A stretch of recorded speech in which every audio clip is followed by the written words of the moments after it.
107.5 WGCI, the Shine's #1 for hip hop and R&B. It's the morning show. Leon Rogers, Kenford G, and myself, Kyle. And you know what it is, Chicago, man. It's all about the Great 28 all throughout February. Every day we celebrate a great Chicagoan, and today is no different. So live on the Zoom right now, we have Chicago's very own John Monopoly in the building. Yeah. Checking in with us, man. What up, man? What's happening, y'all? What up, Chicago? Peace. First and foremost, man, today is your day, man. You are today's recipient and award, recipient of the Great 28. It's all about you all day long. So congratulations to you on that, bro.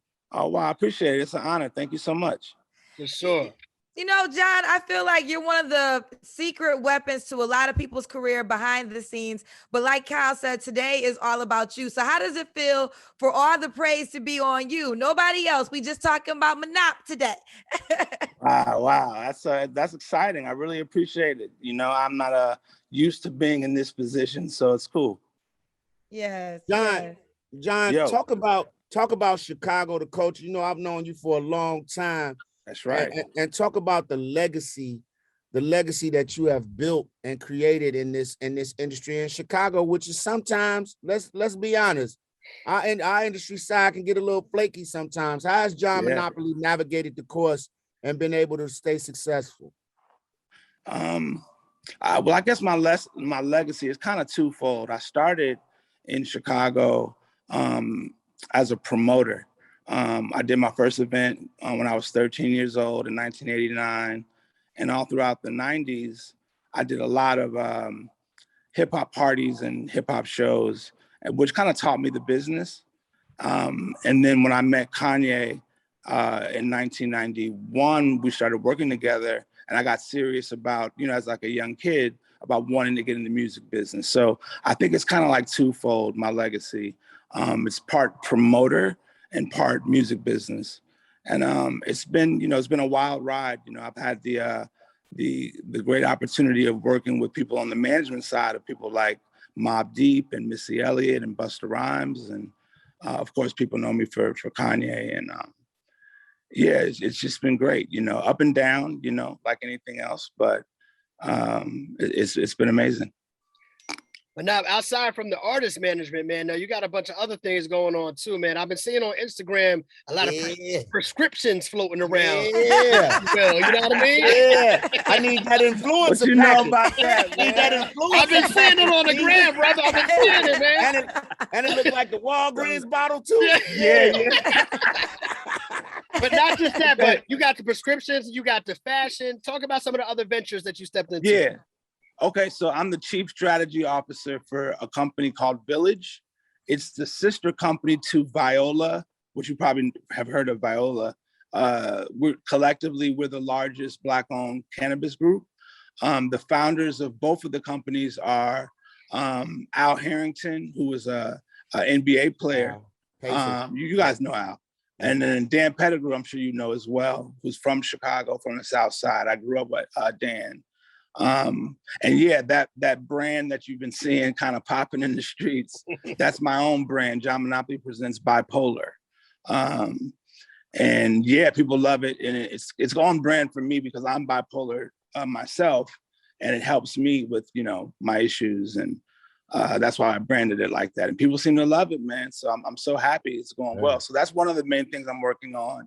And then, I'm a part of a company called Protege. I'm an investor and a consultant to a company called Protege, which is a new tech platform.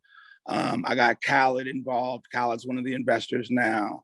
And then we also have Will Smith and Diplo that are investors. And it's a dope new platform that you're about to be seeing a lot of activity around online. And then I'm working with another platform called Crunch It, which is dope, out of Chicago. I'm doing a lot of tech consulting. Event Noir? Of course, Event Noir, my brothers, Jeff and the crew. Event Noir is a Black-owned ticketing platform, which, when you think of like Eventbrite or Ticketmaster, this is the same kind of concept, but it's skewed more towards people of color. And they have a really dope team. And I'm excited to be working with them as well. So and then we have the television show. I can't announce the network, but we start shooting in 5 weeks. I'm one of the executive producers, and it's a scripted show on the drill music scene and Chicago street culture. So you're gonna see a lot of activity around that. It's my first project in the television space, so I'm excited about that. And yeah, I just been hustling, man. Just trying to make it happen. Hustle. That's been the whole my wife likes nice things, so I gotta Oh, I love your wife. I love your wife. John, I'm just so proud of you on so many levels. Like, I've known you a lot throughout my career, and you've never switched up, which I appreciate. But more so, I want you to talk about, you broke the mode of what they say sometimes a Black man can achieve coming out of Chicago. We don't always have the best rap when they think about Chicagoans and coming from our city throughout the country, but you made it to the top level of the entertainment industry and all the ventures you just mentioned. So what was the mindset that got you there being a Chicagoan?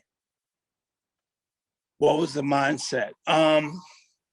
Well, it was just like I named my company, Hustle Period. It was just always, me, Happy, and Don C throughout the 90s when I kind of first became a real adult, and we would always just be pushing the envelope. The mindset for us at the time was to try to bring back some of the industry to Chicago. So we were always going out of Chicago to try to create those relationships. So I moved to New York like 3 or 4 times. I moved to LA a couple times. And it was always about bringing back the relationships home so that it wouldn't be so hard for our counterparts to get on.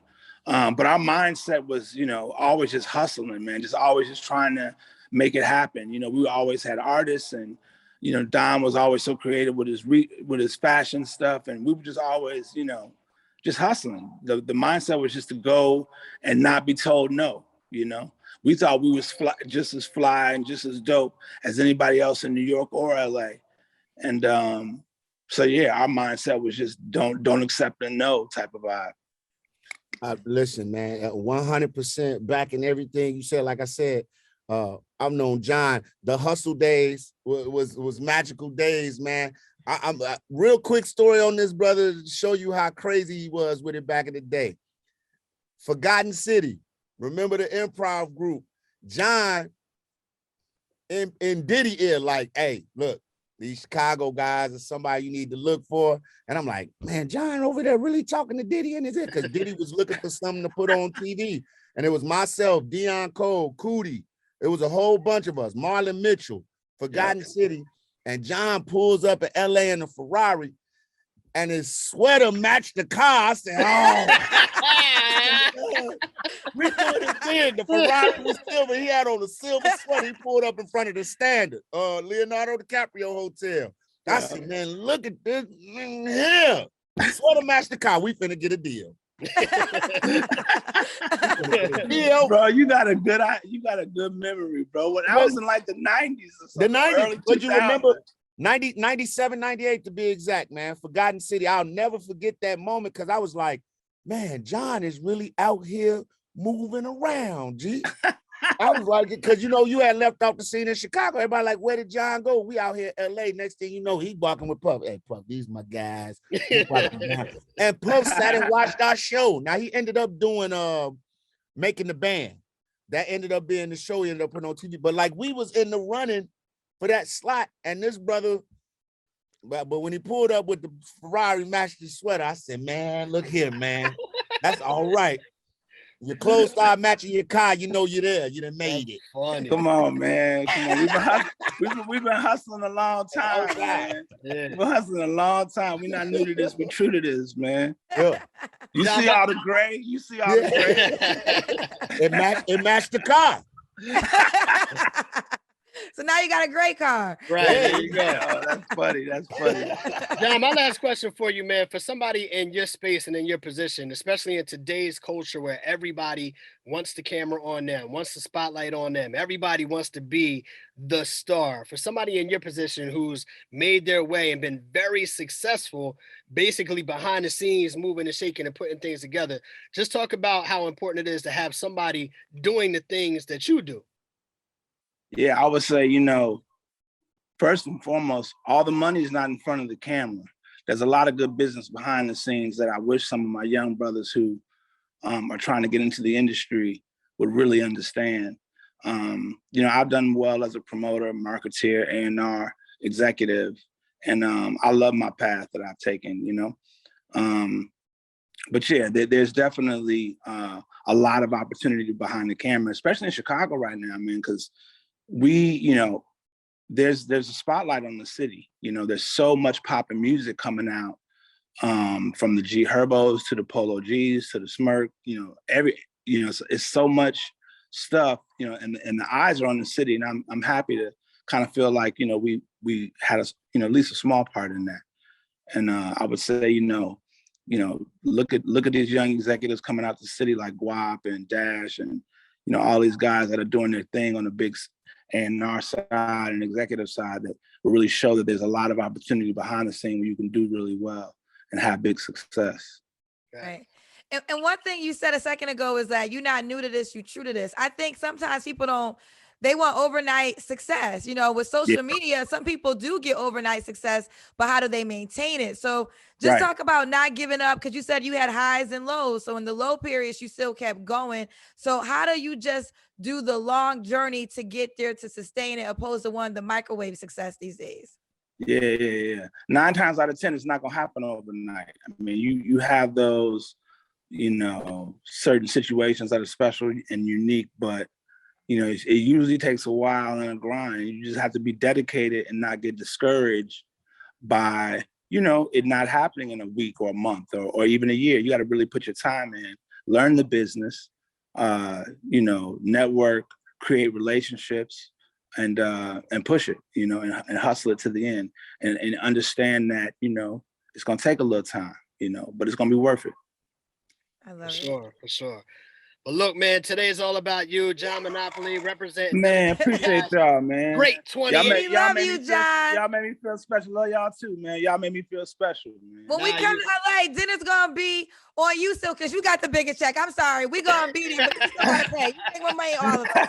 We can't afford to take you out. I got you. I'm talking about, hey, man, look, you're getting bread. You can't even see up on the second floor.